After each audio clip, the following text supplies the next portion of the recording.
In preparation for the 2020 tight end preview, I went back and listened to the first 15 or 20 minutes of the 2019 tight end preview. And one of our analysts said 2019 was going to be the year of the tight end. It was said a little bit facetiously, but we talked about the depth of the position. And I even said, hey, I could figure out ways to get excited about Jordan Reed, Vance McDonald, and Delaney Walker. Yeah, this happens every year with tight end, right? So let's ask Dave, Heath, and Ben, is this the year of the tight end? As in, is it actually a deep position this year, or is it 4 or 5 really good guys and everyone else feels like a streamer? I think there's a really distinct line to be drawn between expectations for the position of the whole and the profile of the players that you're drafting. Like last year, there was, I mean, it's a position with a higher bust rate than I think people realize. It's a position with a higher injury rate than wide receiver, not quite as high as running back. But there are guys that don't pan out. We should expect that this year. That doesn't mean that it's not a deep draft pool, that there's not a lot of guys that we can make pretty good upside cases for. That was a bit of a non-answer, I'd say. No, I think he's exactly right. It's extremely deep on draft day and probably will be like most years where we have 5 or 6 decent guys and 17 streamers. Okay. So, Dave, what does that mean for the elites? Because, I feel like we do a pretty good job with the elites. I feel like they don't turn out to be busts that much. And that's good. Well, I remember last year we talked about the big 3, and then we talked about the next 3. And I don't know if we can feel good about every member of the next 3. The big 3 were fine. Yeah, that's right. But Hunter Henry was okay, but he had his moments where he wasn't.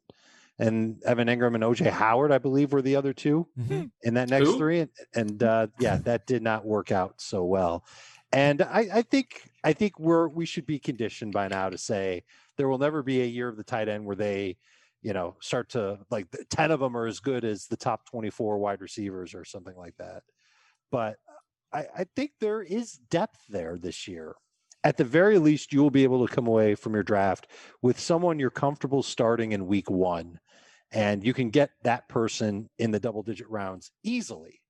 And that makes it a position that you don't have to stretch for. All right. So I asked you about quarterback. How many quarterbacks were you comfortable with as your starter? How deep in the rankings does that go? Heath, how deep in the rankings do you go at tight end? It's a good question, Adam. And for some reason, I was unprepared for you to ask it. I feel confident that there are 7, 8 tight ends that I can draft. And I don't think I'm going to stream if I draft those 8 tight ends. I think I'm going to be okay. Can I guess the names of those 8 tight ends? Sure. Kelce, Kittle, Ertz, Andrews, Higbee, Waller, Henry, Ingram. No, Hurst I'm not. Instead of Higbee. Hurst instead of Higbee. Yeah. Wow, you're going there with Hurst already. And I've got Higbee instead of Hurst. And I would put Gronk in there too. Not that I would expect Gronk to have huge yardage numbers, but I think he's better than a streamer. I think if you draft Gronk, you'll feel okay starting him, I don't know, at least the first month and a half of the season. So my answer, Adam, is 9. But if you want to include streamers, the number's 18. And then after we get past that point, do you want to try to get 2 of those guys, or you're just thinking I'm probably gonna have to stream? So we're talking about Blake Jarwin and Mike Gesicki and Jared Cook, Noah Fant, guys like that. Do you feel like you want 2 of them, or do you feel like you just want to draft 1 and expect that you might have to make some changes? Depends on the depth of the league. If it's a league like, some of our CBS default leagues that we play that only have 5 bench spots, I probably won't take a backup. I did in our auction the other night, and I think that was a mistake. If it's a deeper league, I think you should, and you've waited till that tier, I think you should definitely try to grab 2, because you'll have a harder time finding an impact player on the waiver wire, obviously. In most leagues, I'm going to try to carry 2 tight ends this year. Really? Because of COVID or because of the tight end? Because of COVID. Okay. Well, do you think it's a viable strategy, a good strategy anyway, to take 2 of those, 12 to 18 in the rankings kind of guys and see if one hits? Yeah. It's fine. Yeah. I mean, if I can come up with a name that I really like as a late round sleeper, I'm going to take him regardless of what I do at tight end. That's what I did with Waller last year. I just had conviction, thought he'd be a really good tight end. There were plenty of leagues where I drafted Kittle early and snuck Waller onto my bench late. And if you have that feeling about one of these late tight ends, whether it's Gesicki or Jonnu Smith or Blake Jarwin, then I think it should be done. I think that should be the criteria for carrying two tight ends, not necessarily saying, well, I have to get two because I waited so long to get one. Specifically with Gesicki, and I know I've been down on him, and I'm a little bit more excited about him now that half of their receiving core opted out. Like, that's one where you can see the upside and be excited about him, but also see that they start the year against Buffalo and New England. And I don't think it's very responsible to draft Mike Gesicki as your only tight end. Yeah, I think that's true. Adam, to your original question, I think that's not just a reasonable decision. I think that's probably the correct and smart way to play what we just led the show off with, which is we think there's a lot of viable breakout potential candidates that stretch into names like Jonnu Smith that we haven't talked about. I even think Irv Smith is interesting. Chris Herndon goes really late. Eric Ebron could catch on with the Steelers. There's a lot of names that could wind up being low end tight end ones. And we've seen that at this position. Absolutely. We saw it from Waller. Dave just mentioned Mark Andrews prior, Jordan Reed's breakout year, and Delaney Walker was that guy when your Tyler Eifert's big year was from a late round spot outside the top 12 tight ends. Just those are just off the top of my head in the last maybe 5 or 6 years. I know Reed and Eifert were, I think, the 2016 season, but that's or 2015 maybe, but that's a position where that can happen. But we also know a lot of them are going to bust. So why, that's exactly what you said, Adam. Makes perfect sense. Take two of them, hope you hit one. And if you don't, you got to move on from both of them. Top 24. I got Kittle 24th, 25th in a draft I did last weekend. They're still probably going to stand out, and maybe there will be others. So this year, what do you think your draft strategy is going to be with tight end? How much do you want one of those top two? Do you want somebody from the next year? Where's your favorite tier? Give me the overall strategy, what you would tell people about how to draft tight end. Let's start with Dave. There's another tight end that's in that elite tier, Mark Andrews.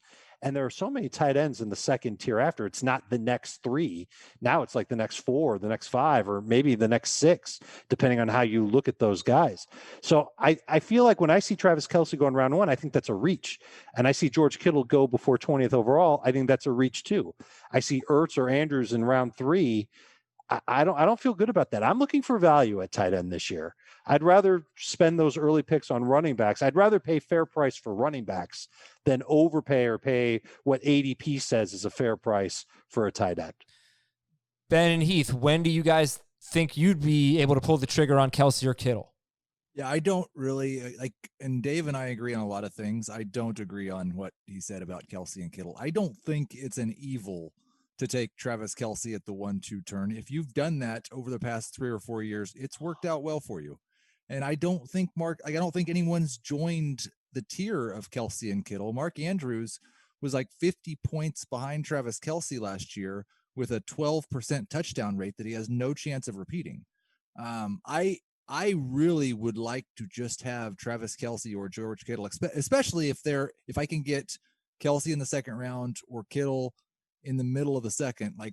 That just solves my problems. I am much better than everyone else except for one guy in my league at one position, and then I'll solve the rest.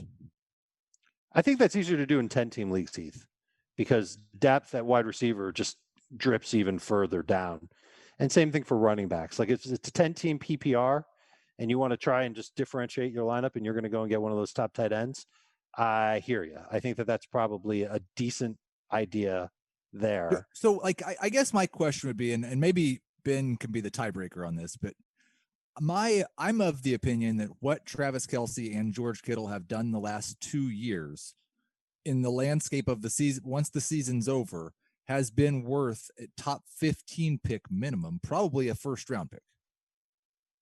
I believe that. I can give you some numbers to sort of support that, at least for Travis Kelce. Yeah, I don't know if I quite agree with that, but it's close to that. All right, so Kelce has been a top 12 wide receiver 3 straight seasons. In PPR leagues, he has been a top 12 running back 3 straight seasons. In non-PPR leagues, he has been 15th, 11th, and 20th at running back in those last 3 seasons.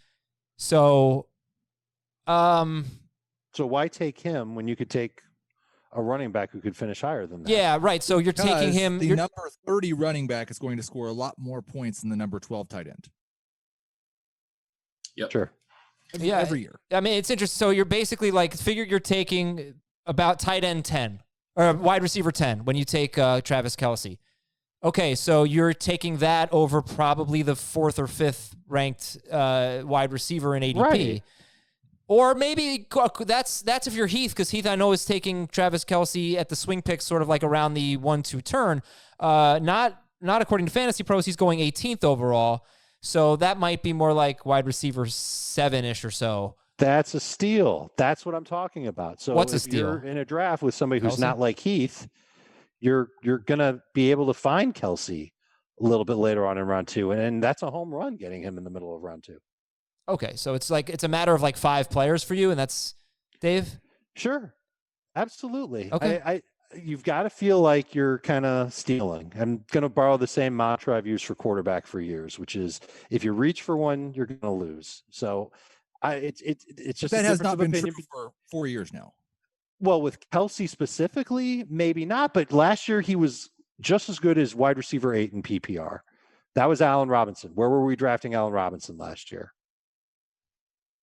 Well, 4th, 5th round. If he was a wide receiver, that would be relevant. What? Say what? If he was a wide receiver, that would be relevant. The fantasy production was equal to that. And you only need to start one tight end in most leagues, whereas with running back and wide receiver, you've got to start multiples of those positions. So you almost want to fill those positions, not necessarily before you get a tight end, but along the way as you get a tight end. Listen, Kelce is as safe as it gets, like him, Michael Thomas, I guess McCaffrey and Barkley and Zeke. Like there's a reason why they're in the first round conversation. Julio, they're super safe guys. I'm not going to really ding you that much if you take them in round 1, if you feel like you have to have them. And if you just don't want to mess around with tight end all year and you want to have a guy that's going to finish like a top 10 receiver, I get it. It's just not what I would want to do with a top 12 pick, knowing that I'm probably not going to get Kittle in round 2, but I can get Andrews or Ertz in round 3 or round 4. Would anybody take Kelce in round 1 in a non-PPR league or even a half PPR league? I'm more likely to. Oh, wow. Because I think I'm so running back heavy in those formats that it pushes Kelce down a little bit for me anyway. Like I said, last year he was wide receiver 10-ish or something, but he was like RB 20.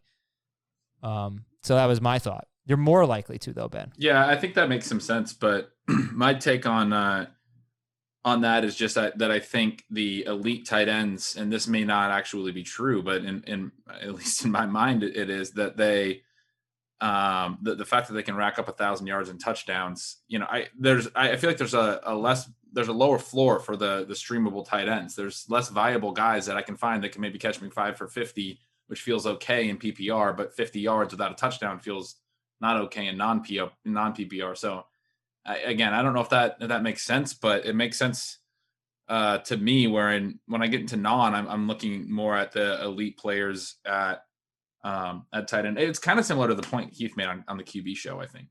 And I think Heath made a good point on that one, that he's more likely to take the QBs higher in non.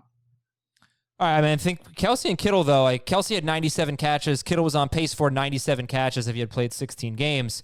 And that's just an enormous catch edge over the other tight ends. There aren't going to be that many that even get to like 70 catches.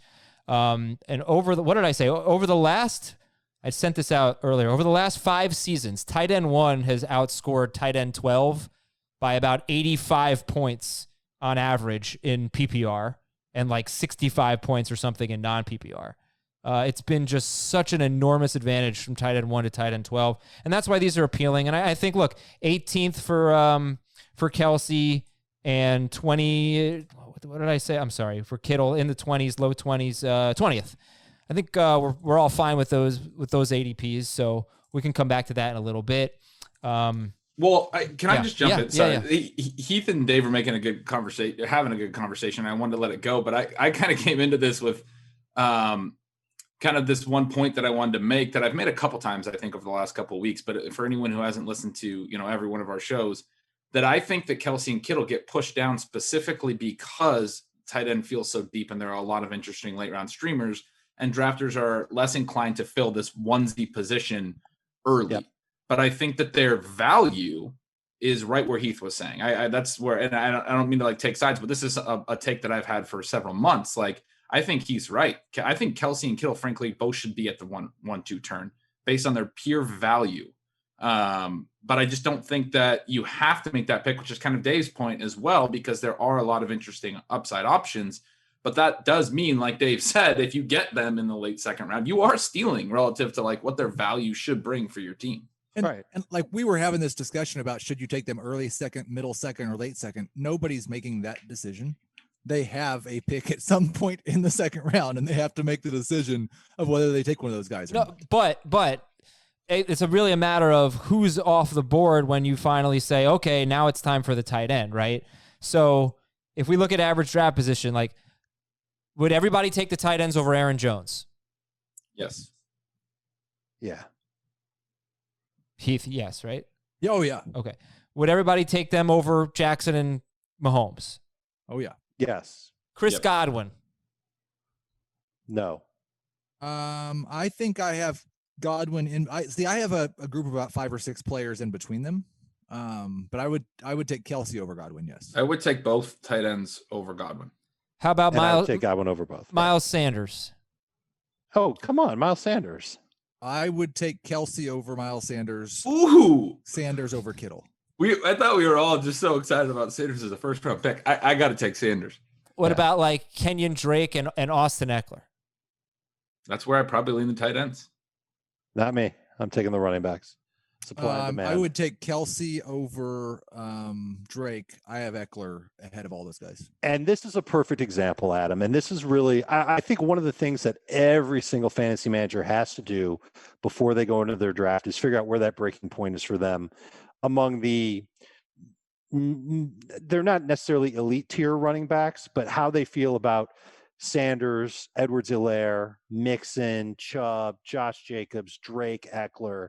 Because if you don't really love those guys, you will probably veer towards someone safer. And these tight ends are as safe as they get. Okay, let me finish up on that. Are they as safe as they can get? The only thing I could see hurting these two would be other players on the team stepping up and grabbing more target share. These guys, Kelce and Kittle, could be around 25% target share, but the Niners drafted a wide receiver in round 1.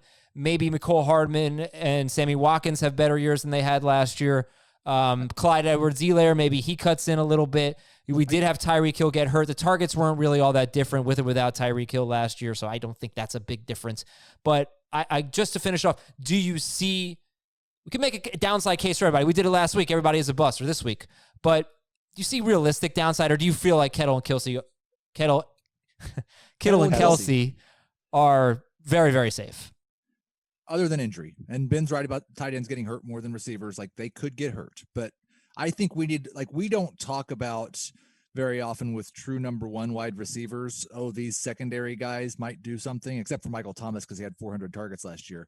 And I think that's the way it is with Kelce and Kittle. They're better than all these other players we're talking about. They're used appropriately too. Their coaching staffs know it. And in the case of Kelce, he's never going to get double teamed because Tyreek Hill is on the field, and defenses would almost rather take their chances with Hill than Kelce, unless they're inside the 5. And that's never really stopped Travis Kelce. Kittle could be a slightly different story because we just don't know what that receiving core is going to look like. But the 49ers have schemed him up so well, really with Kyle Shanahan at the helm. And it's been great for him. Numbers have been great. So even if they're the primo number 1 targets and the defenses know it, they can overcome it. They can beat the double team. No concern for me on Kelce other than injury because he is 31. And for the reasons Dave said. But Kittle is a little bit concerning to me that he's such a good blocker. And I've said this before, that they don't run him on a ton of routes. He was 10th at the position in routes. And then his targets per route run rate was incredibly high last year. It was the second highest since 2006, which is as far back as my database goes. if like Jordan Reed starts to run a couple routes and they keep using Kittle more as a blocker, that's the only concern, the only case I can make against Kittle. I'm not meaningfully downgrading him. Wouldn't that stun you though, Ben? Yeah. If they came out and they said, George Kittle, this great, Pro Bowl tight end, we're going to have him block more because we want Jordan Reed, who we just signed in August and might not play 4 games. We need him to play and catch more. I think Kittle's role is locked in. Yes, he will block a lot, but he will also make a lot of big plays. He's a yards after. He's like Rob Gronkowski. I've been saying this for 3 years now. Yep, and I actually think Kittle has more injury concern than Kelce, even though the age, because he's so physical. And he did miss 2 games last year. And the other thing is, 3 seasons under Kyle Shanahan, no 49er has caught more than 5 touchdowns. A tight end has led the team in touchdown catches all 3 years. It was Selleck, Kittle, and Kittle, but never more than 5 touchdowns. Kyle Shanahan has been an offensive coordinator or a head coach for 12 seasons. He has never had a double-digit touchdown player. And in San Francisco, he's never had more than a player with more than 5 touchdown catches. That's a really interesting stat because every team has different red zone, schemes, and he's a real creative guy. And it might be that he's just never wants to get into a pattern, never wants to go the same way. And he's had the two of the best wide receivers ever who just couldn't score a lot of touchdowns in Andre Johnson and Julio Jones. All right, so we talked about the late round guys. Tell me, we'll get into these guys a little bit later too, but tell me some of your favorites. And I've been sitting on this statistic that I saw before the show. I looked up before the show. I think it's amazing. When you look at the rookie seasons for George Kittle and Mark Andrews, very, very similar. And then you look at Noah Fant, it's like this. It's almost exactly the same. These 3 guys, all 515 to 562 yards and 2 to 3 touchdowns on 50 to 66 targets. Noah Fant has had very, very similar rookie season to Mark Andrews and George Kittle. So I know that's somebody that I really want with a ton of upside, but obviously an easy case to make against Noah Fant is, boy, they brought in some competition for him, and they have Drew Lock, unfortunately. But yeah, so Why is that unfortunate? Well, yeah, it might not be, but he wasn't very good last year. But anyway, who are some of your favorite? He was efficient. He was all right.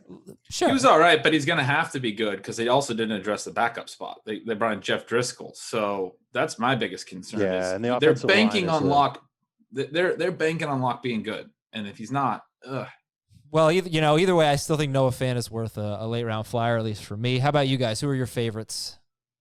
Why don't we start with Heath Cummings? Yeah, I like Jonnu quite a bit. I think if you look at what he did after Tannehill took over, and then you expect that they're not going to throw 450 times, that he has a decent chance to be a top 12 tight end. I like Fant. He'd probably be my second favorite. Jarwin for sure. And then the one that everybody likes Jarwin. There's people that like Fant. There's a couple of people that like Jonnu. The one that it seems like nobody talks about is Jack Doyle. Last time we saw him without Eric Ebron, he caught 80 passes and finishes the number 6 tight end in PPR scoring, despite the fact that he had a 3% touchdown rate. I think that we're sleeping a little bit on the upside for Jack Doyle, an offense that's always amongst the leaders in tight end targets, and a quarterback that likes to target that position as well. Yeah, but he did have, I think people are a little sour on him because he did play 5 games without Ebron at the end of last year, and he was terrible. But you're not holding that against T.Y. Hilton. Everyone was terrible last year in that passing game. Fair enough. Okay, so yeah, Jack Doyle, another interesting sleeper. He probably won't get drafted in most leagues, and if he has a good week 1, he's going to be one of the most added players. Dave, some of your favorite late round picks? Colts have a good schedule early on. That'll help Jack Doyle. I haven't watched Jarwin close enough to really say that he's going to be amazing, but you just look at what the tight end targets have been in Dallas with Dak Prescott under center year over year. It's over 100 per year. And I don't think Dalton Schultz is going to, I think that's who their backup tight end is there. Yeah. Someone can correct me if I'm wrong, but I think Jarwin's going to end up getting a lot of that. And they've got the Rams in week 1. I think that could be a high scoring game. So at the very least, you could stream Jarwin. I'm getting the sense that he could be good, but I don't necessarily have the film to back it up. It's probably something I should have done during the off season, but I was a little kind of busy with everything else that was going on during the off season. And I'm sorry, I can't get, am I going to die on the Austin Hooper hill? Not that I'm targeting him with a top 100 pick, but I still think Cleveland brought him in for a reason. Baker Mayfield does have that tendency to lean on his tight ends. A third of his touchdowns have gone to tight ends in the pros, and I'm almost certain he's not going to get double teamed very often in Cleveland. I think he could end up getting a lot of touchdowns this year, more than he had in his seasons in Atlanta. He's the 11th tight end. Hooper's the 11th tight end off the board. Hayden Hurst is the 12th tight end off the board. Who do you guys like better, Hurst or Hooper? Hurst by a million miles. I'm not there yet. I'm saying Hooper. I have Hurst by quite a bit as well. 500 miles. I am I'm coming around on Hooper being okay as tight end 11 or tight end 12 since he stayed at Baker Mayfield's house for a month. I have learned not to disregard players living together. That's funny.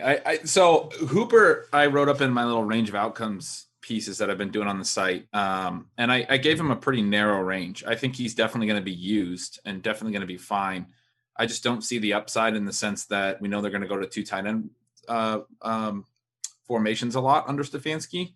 And one of the big things we've heard that was kind of peculiar for a lot of the beats out there in Cleveland was that Njoku demanded requested a trade. And then I think he since rescinded that, but there was some talk that was like, it never really made sense because everything that we've ever heard from the new coaching staff is there's a lot of optimism about Njoku and what his role will be. So I'm kind of expecting we'll see something similar to the Kyle Rudolph and Irv Smith combination last year, except rather than that they had in Minnesota under Stefanski, but rather than having an injured Adam Thielen and only Stephon Diggs, which helped the tight end targets, I think they're going to be splitting a smaller share because of Beckham and whenever Landry's healthy, and then running backs in Hunt particularly that are very involved. It's hard for me. Like if I was going to go there, I'd probably go to Njoku in a really deep league. All right, and I just want to, if you want to be optimistic about Hooper and you're worried about targets, he's a very high catch rate guy, which is good. And in his first 9 games of the season before his injury, he was the number 1 tight end in fantasy, and that was with about a 17% target share. I think he caught 84% of his targets, which is really high, but he was able to be successful with only a 17% target share. And I've always made the case that, like, you look at the personnel, Atlanta last year and Cleveland this year, they feel kind of similar to me. Beckham, Landry, is kind of similar to Jones and Ridley. Tight ends there, you got Sanu and Njoku, a little bit different. The volume, though, is obviously going to be very different. I think that's what people 17% of 500 is a lot less than 17% of 620. Yeah. Right. That's what I was going to say. He was averaging 7.5 targets per game, which brings me to the point on Hurst. Is he going to get exactly that? Are they going to just dump that entire role from last year right into Hayden Hurst's lap? I know that he's an exciting prospect, but he's never really put it all together. I think he has 1 game in his career with over 50 yards. So I'm nervous about trusting him the same way I would have trusted Hooper had Hooper stayed in Atlanta. Yeah, and Jamie told us that Matt Ryan said he thought Hurst was the most athletic tight end he's ever seen, which is ridiculous because he threw to Tony Gonzalez for he was 35 years old. I would guess he's a better athlete than Tony Gonzalez was at 35. All right, look, if he might be able to put it all together, and isn't Hayden Hurst like 36? That would help, and that would make Atlanta want to throw to him 7 times a game. I do think, like, I've only got him at 6 targets a game, about 80% of Hooper's targets, but that's 100 targets. Like, Hooper was on pace for 120 targets. He gets 100 targets from Matt Ryan in that offense. Yeah. He's a top 10 tight end. That's going to be really good. Yeah. Ben, I was going to ask you for your favorite late round tight ends, but we're going to take a break. When we come back, we'll do sleepers, breakouts, and busts. We'll start with Ben there. And we haven't talked much about the mid-round guys who last year were O.J. Howard, Evan Engram, Hunter Henry, Eric Ebron, Jared Cook, David Njoku, Vance McDonald. How about that ADP?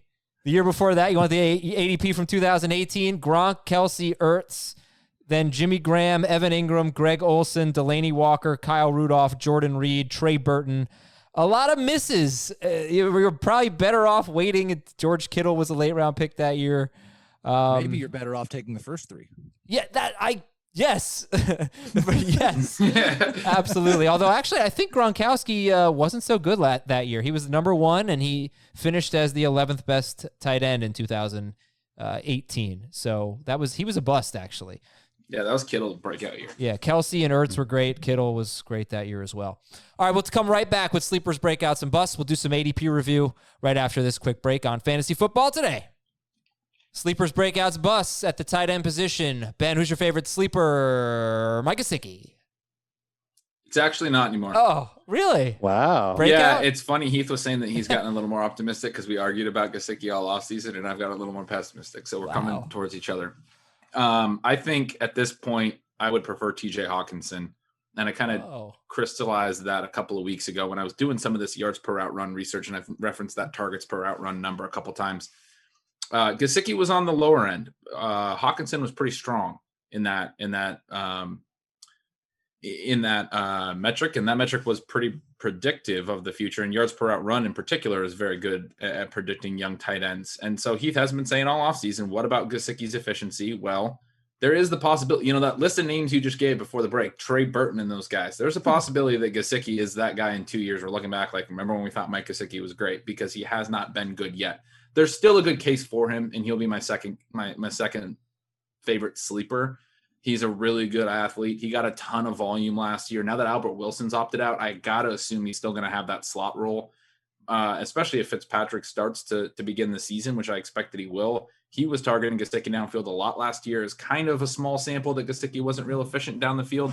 He could be. People talk a lot about the fact that he can't break tackles, but his average depth of target is a lot higher than most tight ends. He just needs to make plays down the field with his athleticism. We'll see if he can do that. But Hockenson had a really good targets per out run last year.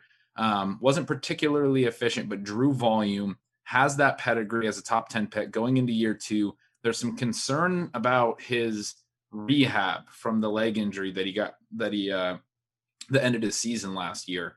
And I've seen it compared to Chris Thompson several years back where, he got a player that rolled up on him.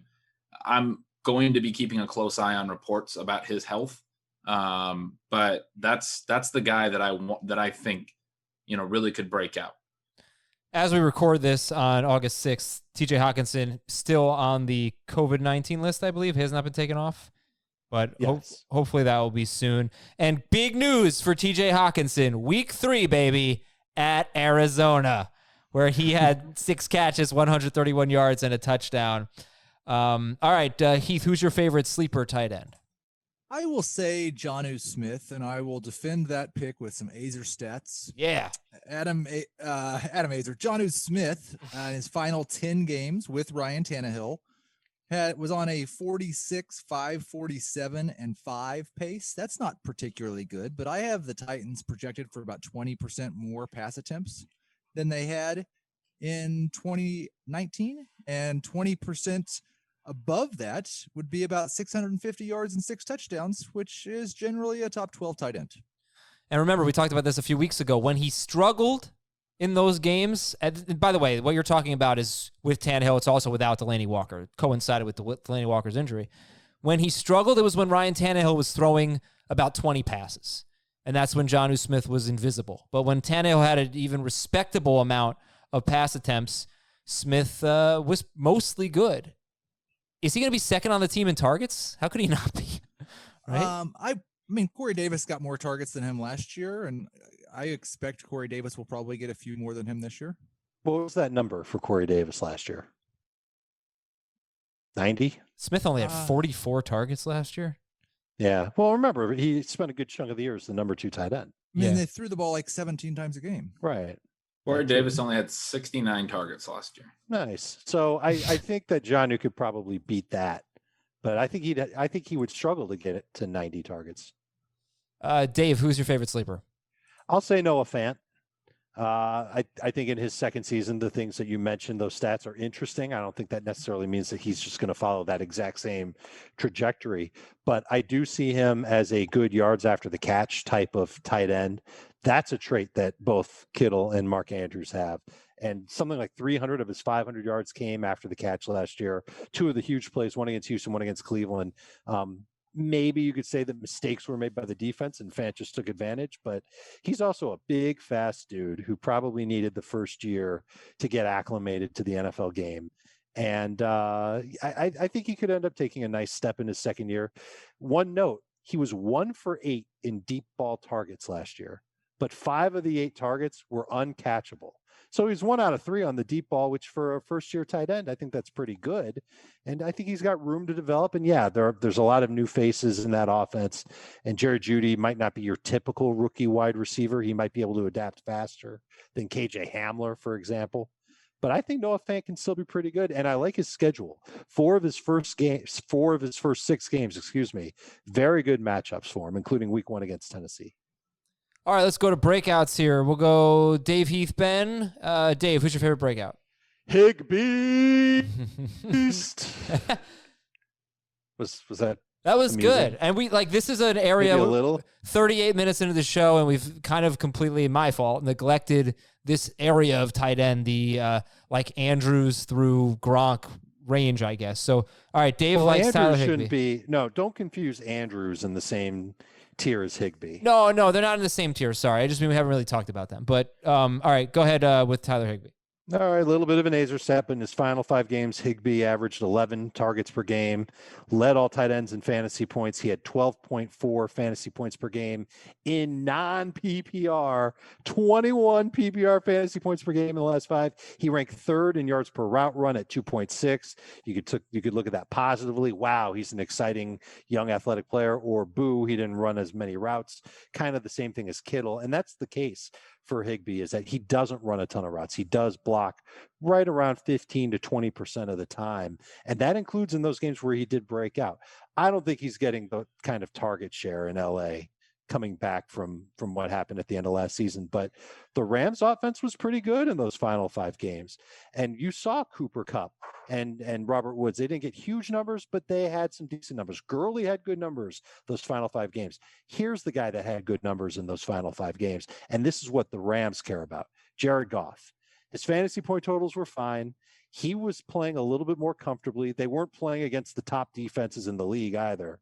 And Goff was leaning on Higbee a little bit more. And I think that's going to stick. I think it wouldn't make sense for the Rams to ignore this guy who reminds me of Kittle. And Kittle reminded me of Gronk. So you see kind of the similarities between them, these big hulking tight ends that can make a play after the catch. They were giving Higbee screen passes like 3 times a game. Who does that at tight end? I think he's going to get involved in that offense. And I've cooled my jets on taking him with a top 70 pick. But once I'm past maybe 75th overall, maybe 80th overall, I'm looking for Tyler Higbee to start as my tight end for the year. He is a round 7 pick right now in half PPR Fantasy Pros. The thing, and let's have a little bit of a Higbee debate, because I think we have some differing opinions here.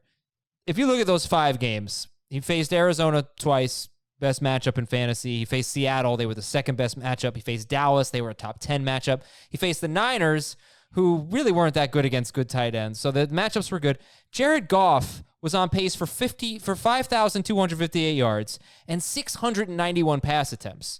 Higbee was on pace for 179 targets. Woods was on pace for 189 targets. Kupp was on pace for only 96 targets. Brandon Cooks was on pace for very few targets. He was pretty invisible. Wow, so there's more targets to go around. I mean, I guess, but I'm just saying, like, 690 pass attempts. I don't know how Goff is going to throw that much. The matchups were great. I don't know what to take away from it. Obviously, it was an unsustainable pace. It was a record-breaking pace. But I think, Ben, in particular, you've been a little skeptical of Higbee, right? Yeah, I mean, he just didn't do a lot in his entire NFL career, which has been a few years before those 5 games. He didn't do a ton in his college career. He wasn't like a very productive tight end in college. So it's really this 5-game sample that's hard to read. I do recognize that if that sticks, he's going to be phenomenal. He is the ultimate boomer bust. He did very little up until that point, and then he did something in 5 games that no other tight end's ever done before. So it's a really challenging thing to identify, where you place him. For me, Gerald Everett still matters. And people have pointed out that he came back. He missed the first 3 of those 5 games. He came back and then only played 4 snaps in the final 2. And I've seen differing takes on that. One is Higbee had established himself clearly and Everett was no longer necessary. And then the other is Everett was just never a really fully healthy again, and they didn't need to press him back in week 16 and 17.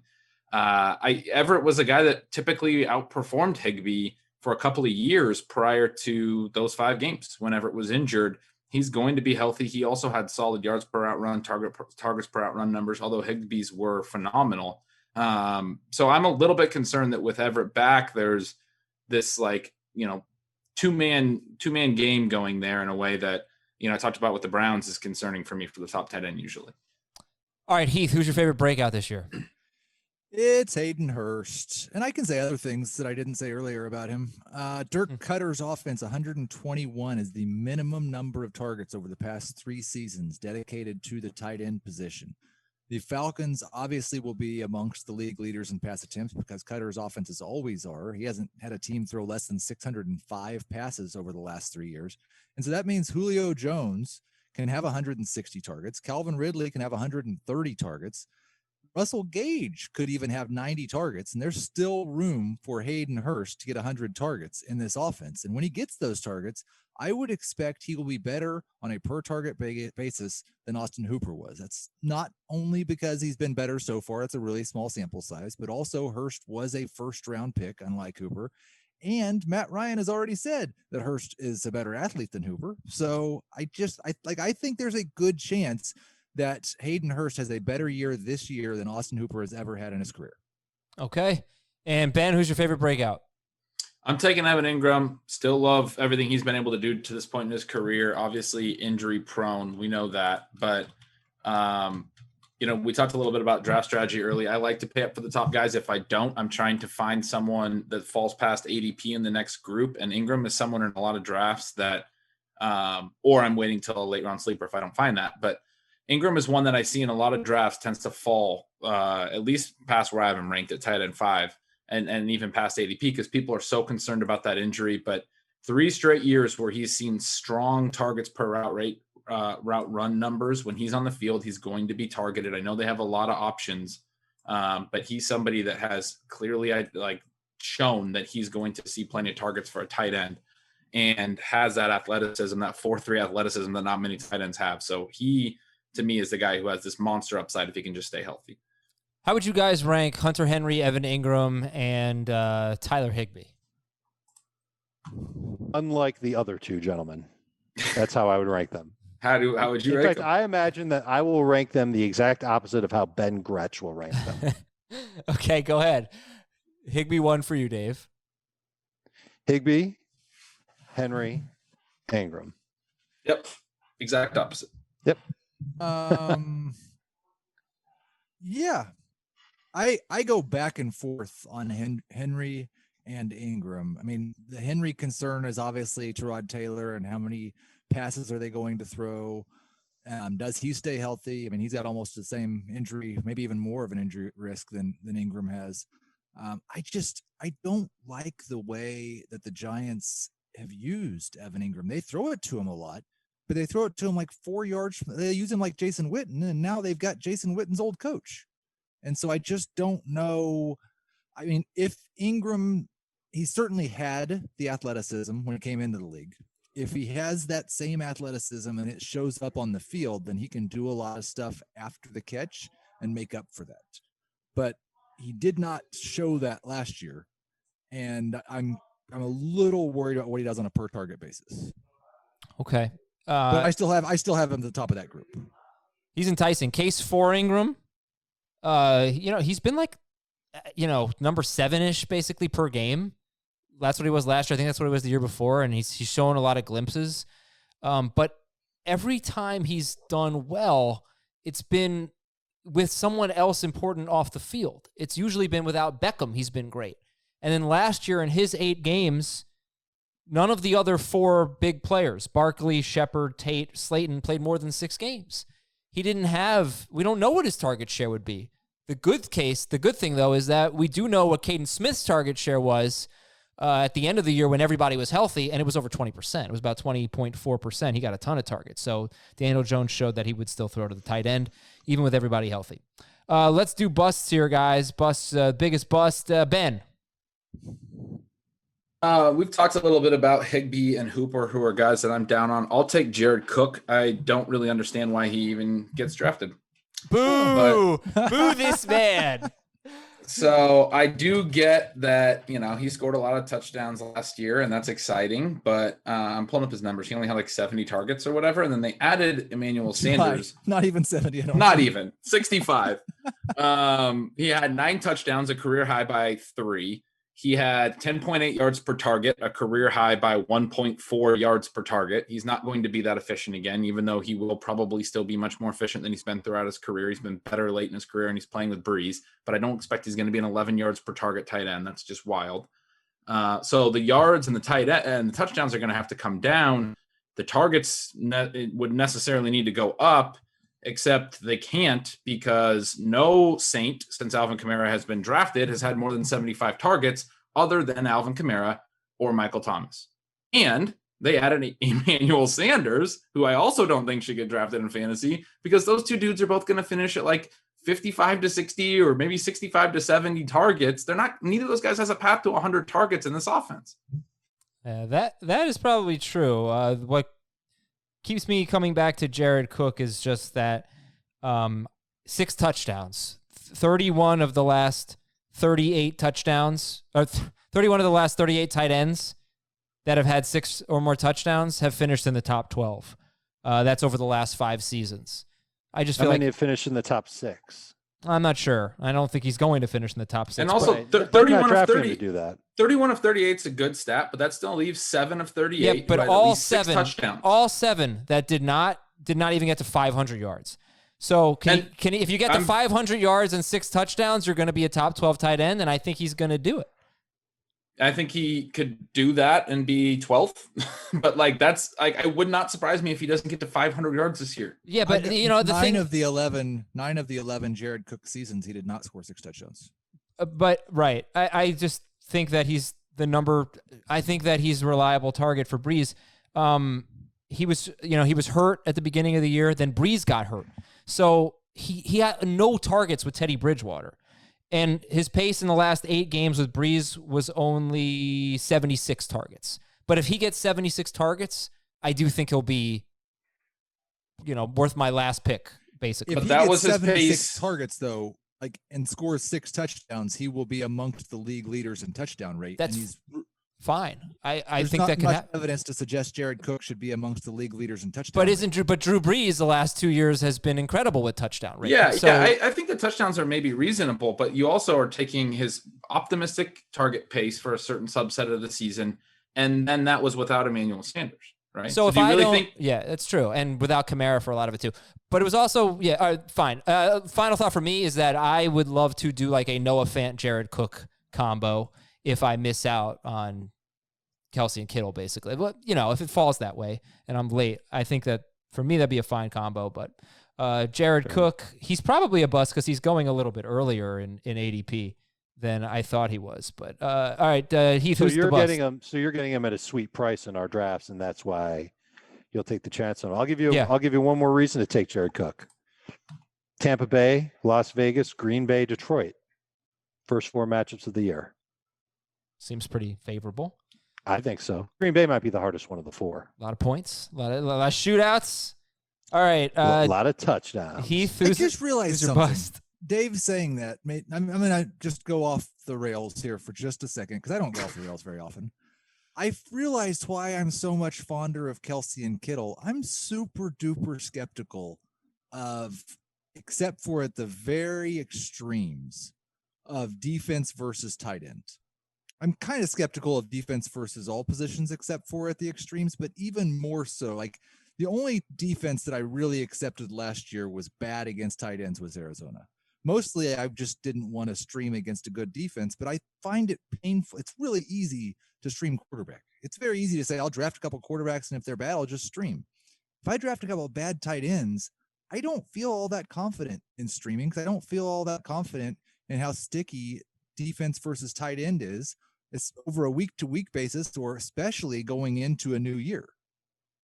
I mean, that's totally fair. I think it's probably not that sticky. But you're talking about, do they have a good safety or do they have a good linebacker, basically, that's going to cover tight ends, right? Well, or do they have a good zone scheme to try and limit offensive players running between the hash marks? But like Ben, and you might know more about this, but do you think that is something that is particularly like predictive over a week-to-week basis? I don't believe it is particularly predictive. Like if they've been bad in the past does not necessarily mean they're going to be bad in the future in that particular regard. Yeah, certainly not year to year. I wouldn't say quote me on it. I'd have to double check, but I have seen some good research this offseason to suggest that we worried too much about wide receiver matchups. And my hypothesis was that we cared too much about things like wide receiver cornerback matchups, or like Adam just said, safety, because those players don't cover those guys every single play of the game. And it was particularly DFS related that high owned wide receivers have busted at a much higher rate than like running backs. And that suggests that these guys that we think are in great matchups aren't necessarily in great matchups. But the thing that's hard for me with tight end busts is, and you referenced it, Adam, like with Jared Cook. Oh, he's got an ADP of 8th on Fantrax, 9th on FSC, and 13th on MF. Like whoever's going the highest between Austin Hooper and Tyler Higbee, I guess would be my bust. Okay. Yeah, I don't want to be like the Jared Cook guy based on his current ADP. I just know that nobody I draft with likes him, so I'm fine with him as one of my last picks. But I could definitely see the case for Cook as a bust based on ADP. He's saying Higbee or Hooper. Dave, real quick, and then we'll get into ADP review. Who's your bust? I don't really have a bust. Even Hayden Hurst, who I'm not sold on being this transcendent player in Atlanta now. Like I get where Heath's coming from. I'm just not going to take him as soon as Heath will take him. It's not sexy to say Dallas Goedert's a bust. I don't think he's going to be nearly as good as he was last year. It's for you. It's pretty obvious. For you, it's Ingram. I think it might be Ingram, just because of all the mouths to feed in that offense, and that he could get. I think Ben nailed it. Like he gets a lot of targets, but they're not necessarily D targets. They're not the type of targets that we want. He's certainly better in PPR. I think he's had double-digit PPR points in 12 of 19 games past couple seasons, and then in non-PPR, it's way worse. So he might be format dependent. I thought you were just kind of worried about his injuries, but of course, yeah. You have him 8th. Heath and Jamie have him 6th. That's Evan Engram. It's hard for me to say that he's a bust when I have him ranked 8th. Yeah. So just to sum it up, our favorite sleepers: Hockenson for Ben, Jonnu for Heath, Noah Fant for Dave. Favorite breakouts: Higbee for Dave, Hayden Hurst for Heath, Evan Engram for Ben. Jared Cook's a bust for Ben. Tyler Higbee or Austin Hooper would be a bust based on ADP for Heath. And Dave loves tight ends. Like Dave is very optimistic. I like tight ends, and I cannot lie. Yeah, sure. That's right. All right, ADP review. Travis Kelce, George Kittle, 18th and 20th. Great. Mark Andrews, awesome. Zach Ertz, early round 4, basically, to mid round 4 for Andrews and Ertz. How do we feel about these two guys? And then Darren Waller, round 5. How do we feel about those 3 guys? Let's say that. I don't like Waller in round 5. I think that's too soon. I don't like Ertz in round 4 in non-PPR. All feel a little high to me. I'm good with Andrews at the end of the 4th. I'm good with Ertz in the 5th. I'm good with Waller in the 6th. But those all just feel a little higher than I would like to take them. Agreed. So is it just for Ertz and Waller target share, basically? More competition?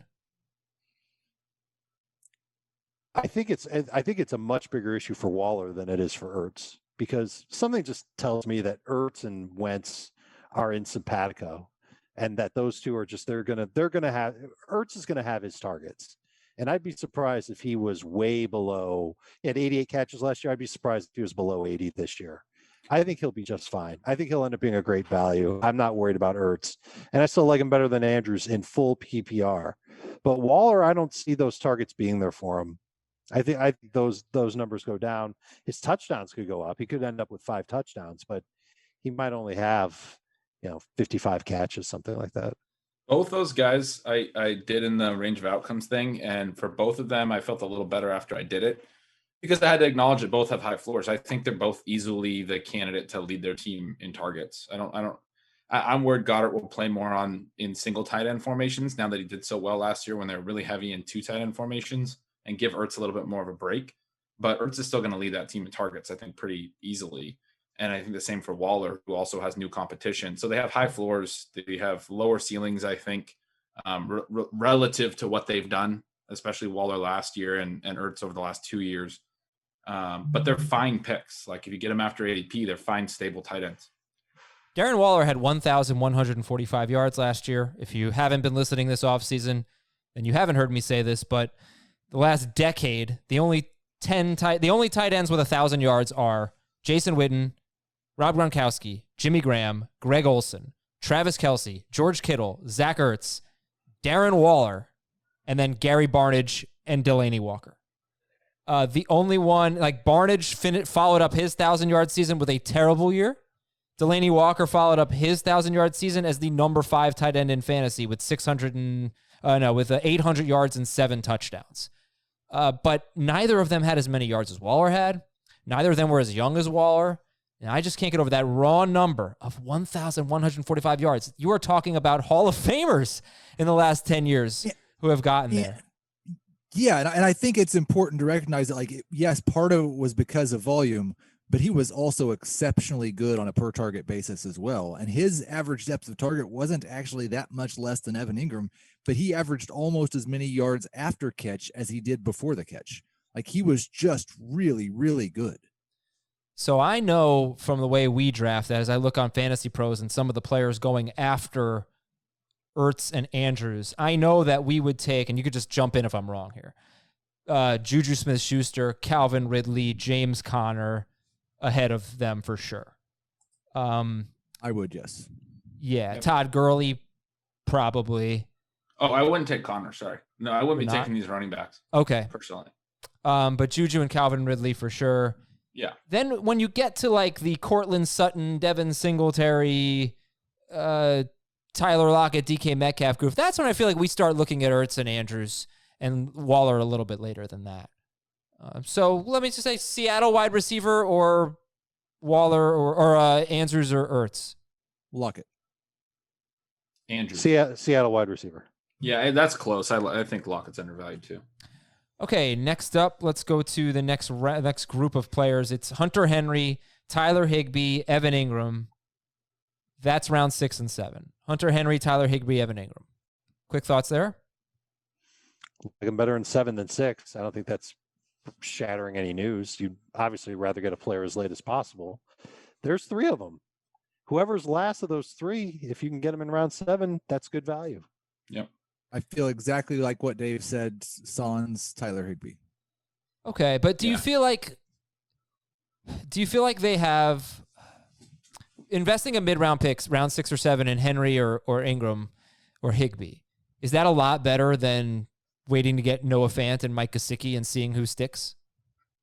Yes. What do you mean by better? Is it a better strategy? They're obviously better, but would you rather save 5 rounds of your draft and just go late round at this point?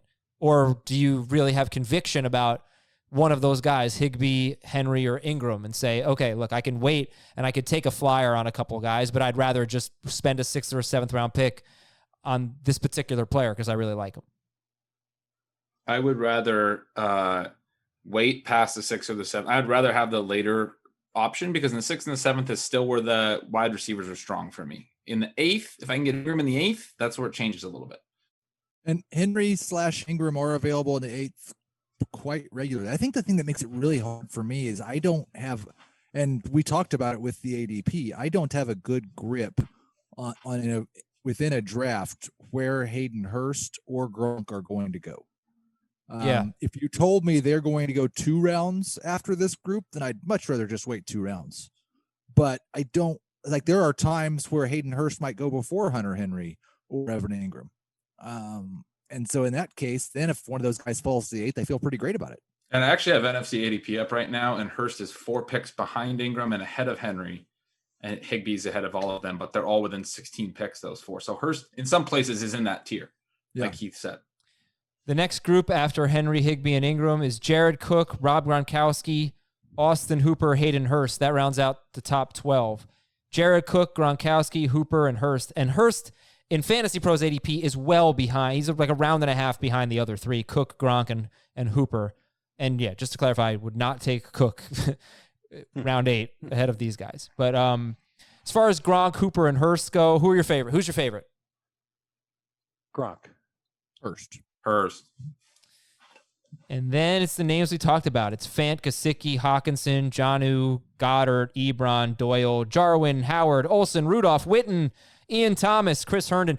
Ian Thomas has played 6 games in the last 2 years without Greg Olsen, and he's been really good in like 4 of them. He's scored 14 or more PPR fantasy points in 4 of 6 games.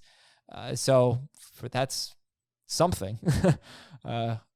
Things are different now. They have Robbie Anderson and whatnot and Teddy Bridgewater, but that's something. He's been good without Greg Olsen. Do you want to we should end the show if you want to talk a little bit more about Gronkowski, maybe? That's kind of just barely glanced over him. Dave? What is there to say? I feel like I know less about him than I do about Higbee. Me too. He's Rob Gronkowski. Let's talk about it. He spikes the ball really hard. He likes to party. He was once the greatest tight end of all time. He's also been injured a lot. Anybody else got anything else? Did I cover it? Oh, he likes the number 69 a lot. I think Rob Gronkowski came back because he loves football. He was talking about it during the Super Bowl. He refused to say that he was retired. I think he likes money too, and that could be another reason why he's decided to come back. Like he tried doing like a WWE stint and a cannabis company stint, and or working in media. And I think he's a football player. And I think that adding him to this offense is going to put him in a spot that he hasn't been in a long time where, wow, he's not the number 1 target and teams just can't tee off on him all the time, double teaming him and ruining his physical health. I think he can be a big time touchdown scorer, provided that he stays healthy. And that's obviously a bugaboo here. You don't know how long you're going to have him for. He could be hurt after week 2. But as long as he's on the field, I think he's going to put defenses in a major bind. I don't think the yardage is going to be there for him. I think the touchdowns will. And that's why if he plays 12 games, 13 games, I think he can score 7 or 8 times. And by Adam Mazur's tight end math, that gives him a really good shot to be a top 12 tight end. Well said. Well said, everybody. Thank you very much. Good show. Good stuff. Everybody have a great week. Anybody have fun weekend plans? I'm golfing, and I'm excited. No, I'm not golfing, and I'm excited. Yeah, I don't really have anything to do either. See, maybe I'll fire up Billions. Get that started. I'm going to go on a bike ride. Oh, yes, I do have plans. What type of beer is it? Chappelle Show, all 3 seasons are now on CBS All Access. Hey. And are you serious? This weekend, I am rewatching Chappelle Show. Yeah, it's been on Comedy Central. I've been watching some old episodes. The Rick James stuff is incredible. Enjoy it, Heath. Everybody have a wonderful weekend. We'll talk to you Monday with running backs part 1. We'll do running backs, wide receivers, plus a mailbag and some futures bets to talk about as well next week on Fantasy Football Today. See you later. Go win your league. Want more of the Fantasy Football Today podcast and nonstop year-round fantasy advice? It's simple. Hit the subscribe button and hang with us all throughout the year.